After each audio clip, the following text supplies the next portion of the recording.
हा मला उत्सव व्यवस्थित व्हायला पाहिजे. बऱ्याच वर्षांनी गावात उत्सव होतोय हा. उत्सवाच्या नावाखाली कुठलाही धिंगाणा नकोय. चला चला कामाला लागा. चला चला. गुरुजी नमस्कार. नमस्कार. ते तळघराच्या चाव्या पाहिजे होत्या. का आता काय काम आहे तळघरात? हो नाही, लालीजी म्हणल्या जाऊन दर्शन घेऊन ये. त्याने ते मुखवटे रंगवले ना, मुखवटे रंगवून काम झालं. म्हणलं एकदा दर्शन घेऊन या, आशीर्वाद घेऊन या म्हणून. त्याची आता काहीच गरज नाही, कारण आता तळघर बंद आहे. आता ते तेव्हाच उघडलं जाईल जेव्हा उत्सव असतो. त्यापूर्वी तळघरात जायची कुणालाही परवानगी नाही. अहो लगेच दर्शन घेऊन येतो. त्याला कितीचा वेळ लागतोय? परत अपशकून पाप काय कोप व्हायला नको. तुम्हाला तर माहिती आहे अहो हे उत्सव किती डेंजर आहे. म्हणूनच मी पाठवत नाहीये तिथं. हे बघा, ज्या काही प्रथा परंपरा आहेत ना त्या पाळल्याच पाहिजेत. उत्सवापूर्वी जर तळघरात कुणी गेलं तर कोप होतो. म्हणजे दर्शन नाहीच घेता येणार. येणार ना, येणार.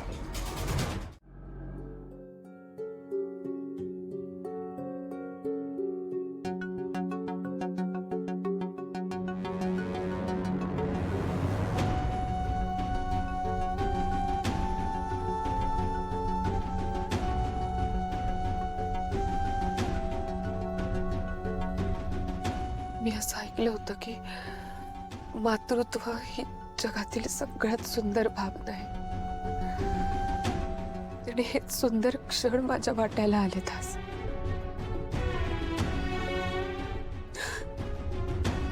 मला कळतच नाहीये मी खुश होऊ, घाबरू, भीती पण वाटते, वाईट वाटून घेऊ.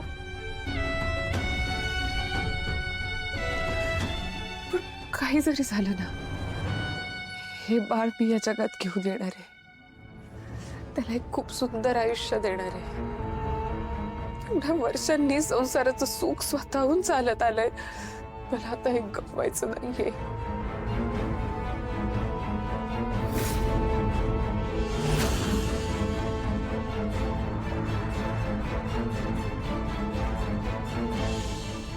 आर्याताई,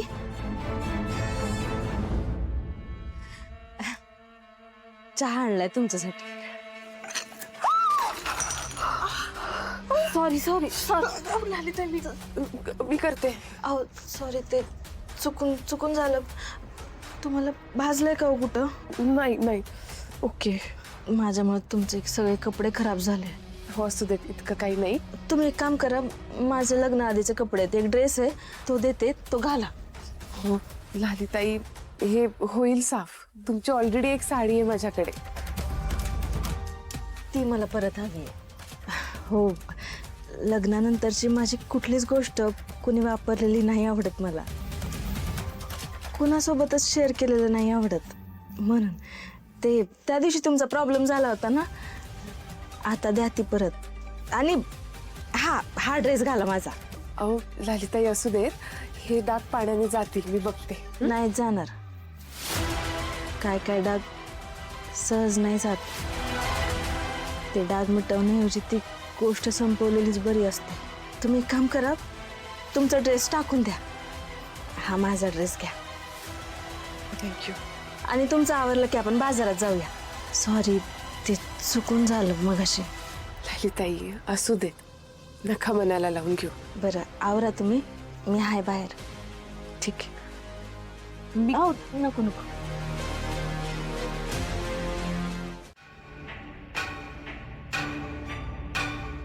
ए, काय काम आहे? काय ऐकू येते का नाही? काय काम आहे?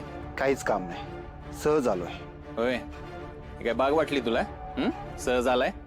चल उठ, उठ, चल बाहेर. हे बघा, मला थोडा वेळ इथे बसून देतो. मला इथं बसणं अत्यंत गरजेचं आहे. थोडा वेळ बसेन, नंतर निघून जाईन मी. अरे हे काय येडं आहे काय? याला बायकोनी हक्कलेलं दिसतंय. बायकोला आत घेऊन मागं लागली असेल म्हणून पोलीस स्टेशनला येऊन बसलाय. तुला असं बसता येणार नाही कामाशिवाय. चल निघ.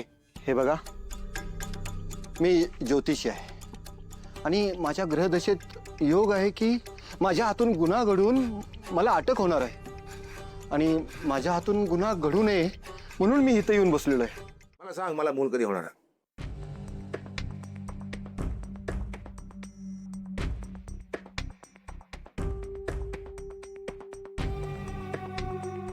काय साहेब, काय मस्करी करताय? अहो आधी लग्न तरी करा. लग्न आधीच तुम्हाला मुलं हवे.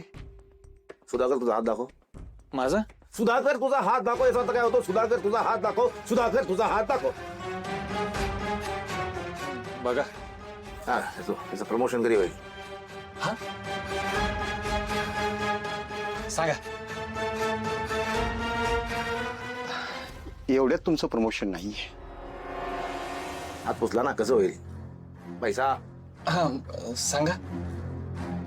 नशिबात खूप पैसा आहे, पण तो दारावरती अडकून पडलाय. लगेच नाही मिळणार. साहेब, हे श्यामलच्या विम्याबद्दल बोलतात का? तुमच्या जीवनात दुःखाचा डोंगर कोसळलाय. तुमच्या जवळील व्यक्ती कोणी दगवली तर नाही ना?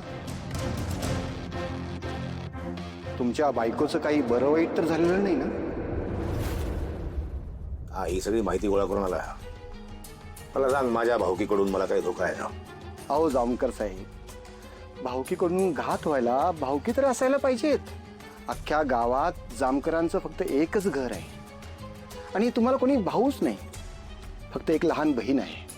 हा सांग, माझ्या बहिणीबद्दल सांग, तिचं भविष्य सांग. जामकर साहेब, मी तिचा हात बघितल्याशिवाय तिचं भविष्य सांगू शकत नाही. पण एक गोष्ट नक्की आहे, तुमच्या बहिणीच्या आयुष्यावर एक संकट घोंगावतंय. हे संकट कधीही झडप घालेल. येत्या काही दिवसात तुमची बहीण तुमच्यापासून कायमची दूर जाईल.